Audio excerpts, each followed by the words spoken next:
Welcome back to the TOEFL overview for teachers. In this video, we will be looking at the reading and listening sections. The reading section consists of 3 to 4 academic texts. These could be really on any subject. They're about 700 words long. This is about the length of a normal newspaper article. Each text has 12 to 14 questions on it. And lastly, the student will spend between 1 hour and 80 minutes on this section. Listening, what does it consist of? 6 to 9 audios, okay? And there are 2 styles of audios. One is more about student life on a university. It could be 2 students having a conversation during lunch about what happened in class or a problem they have with financial aid for the next semester. Then you also have more formal academic lectures where a professor will talk about, again, any sort of subject. It could be physics, geology, history, literature. Each of these audios is about 3 to 5 minutes in length, and each has 5 to 6 questions. And this section is 60 minutes to 90 minutes in length. So you may be wondering, why this variable length? And this is because on every TOEFL, the test makers include one experimental section. And this experimental section does not count towards the grade of the student. And they won't be able to tell if it's an experimental section or if it's a scored section. Okay, so tell them not to worry about that, But they will get one experimental section on every test, and it'll be either in listening or in reading. How to teach these sections. First, you want to familiarize your students with all of the information that I just gave you about the length, what they're going to see, how many questions, so that the student has a general idea of what they're getting into. Next, you want to make sure that the students know the relevant academic skills that they're going to use on these sections. Now, for the reading section, they're going to need to know how to skim. They're going to need to know how to identify a thesis and supporting evidence, and they're going to need to know how to summarize. First thing, skimming. The student will not have enough time on the test to read the entire text very closely.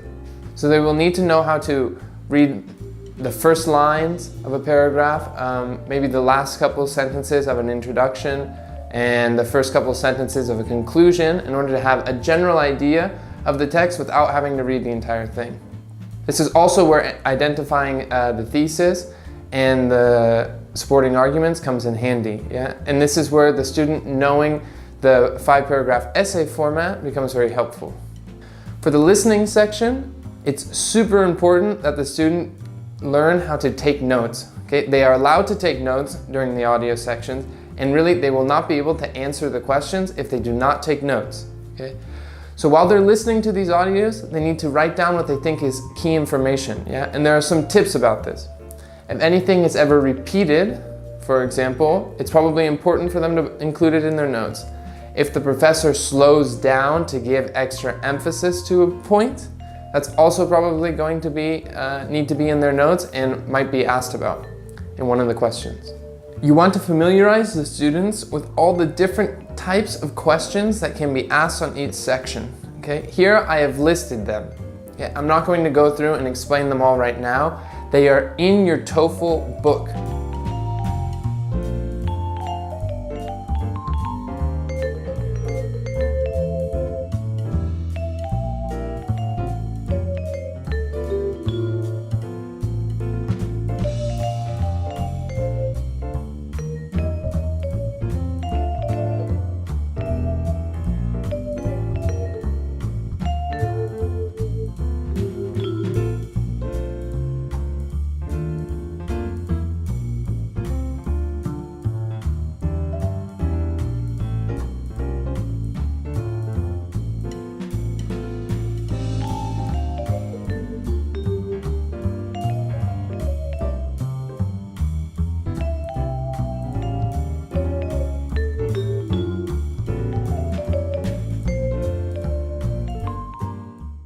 Listen to a conversation between a student and a professor.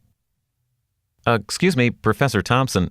I know your office hours are tomorrow, but I was wondering if you had a few minutes free now to discuss something. Sure, John. What did you want to talk about? Well, I have some quick questions about how to write up the Listen again to part of the conversation. Then answer the question. You know, you have to remember now that you're the expert on what you've done. So think about what you'd need to include if you were going to explain your research project to someone with general or casual knowledge about the subject, like your parents. That's usually my rule of thumb. Would my parents understand this? Okay, I get it.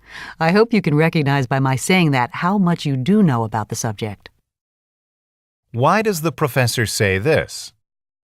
I hope you can recognize by my saying that how much you do know about the subject. So it's important to find a good balance between homework and classwork when we do the TOEFL. And some sections are better done for homework and better done for classwork. Okay? In the case of reading, it is not a good use of the student's time, the time that they are paying you, the teacher, for, to have them sit there on their own and read a text. Okay? It's really a waste of time.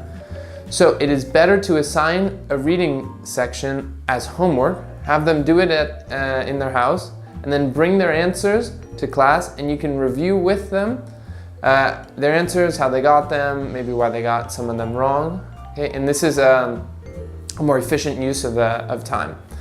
Second thing with listening is this is one where it's actually better to do it in class. Okay? One, it's just a logistics thing. To fire up the audios and get everything working correctly, it's better if the teacher worries about that and has everything ready for the class rather than the student having to do it. Also, when a student is at home, they may be tempted to listen to the section more than once, okay? And they should know that on the test and when you practice, really, you only listen to the listening section one time. They only get one opportunity. And this is why it's very important that they take notes, as I mentioned before. When teaching these, it's important to remember what I mentioned in the previous video. And these are the issues of timing and scaling, yes? So when you first teach the reading or the listening section, maybe do not put the student on the clock and only do the section text by text in the case of reading or audio by audio in the case of listening. Now, as you get closer to the test date, yes, put them on the clock, and yes, have them do the entire section at once before reviewing the answers.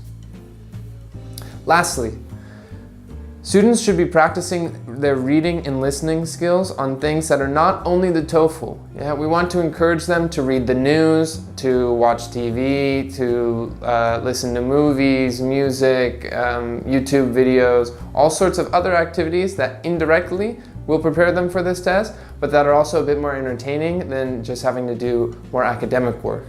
Thank you for being with us for this most recent video. In our next one, we will be looking at the writing and speaking sections, so stay tuned.